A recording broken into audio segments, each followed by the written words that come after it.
temptation sa atin as a Christian. Yung kung ano meron sa mundo, like luxuries or anything in the world. Ano ba yung, actually marami naman pwede talaga i-present ang world for, kumbaga parang mag-entice sa atin dito sa mundo. Sa tingin nyo, why? Ayan, wala. Pwede mo meron po mga kasagot. Ang tanong dito, why does the world present such a strong temptation for Christians? Gusto nung kaaway mag-fall tayo? Ano? Gusto nung kaaway na ma-fall tayo? Agree, tama. Saka mabalik yung focus mo sa Lord sa mundo instead na sa Lord. Tsaka napapansin nyo din ba, no? Parang, sabagay, hindi naman kasi talaga tayo sa mundo. Parang, very enticing talaga yung kung ano yung meron sa mundo. Than living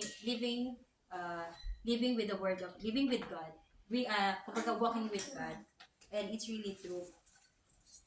Lalo na kung meron ka ng mga nakasanayan, at, alam ko, sa part mo, Paul, ikaw. Di ba? Sa dati. Tinatanong ko nga kung anong tanong.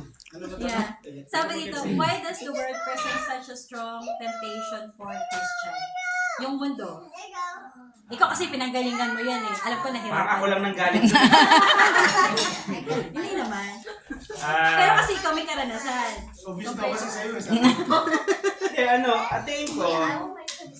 hindi ka lang mag-i-enlighten. Tingin ko, yung tukso, same sa lahat. Kaya lang, tayong Kristiyano, akala natin, mas matindi yun sa atin kasi we know the truth na. Kasi ako, nung I was on the other side, kumbaga, pagising mo, tukso na yun, nandun na yun eh. Diba? Kasi syempre, fallen world. So, within that fallen world, andun na yung temptation. Basically. Other forms of temptation. Pwede, bisyo and all. Pero bilang Kristiyano, we felt na parang strong yung sa atin kasi meron na tayong flesh. I mean, we are not living on our flesh na. Diba? Kasi we have the Spirit of God, which is, sabi ng Bible, the Spirit of God, kumbaga, rally against the flesh.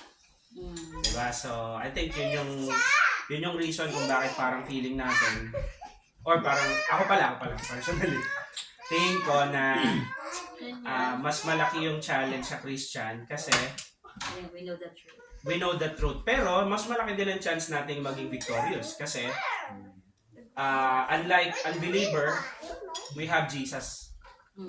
And we know that, sabi ng Bible, who can be against us if God is for us. So, yan ang na-realize ko. Trust. Amen. And isa pang command din ng Lord sa 1 Timothy 6:10. Ayan, sino pang pwedeng magbasa? 1 Timothy 6:10.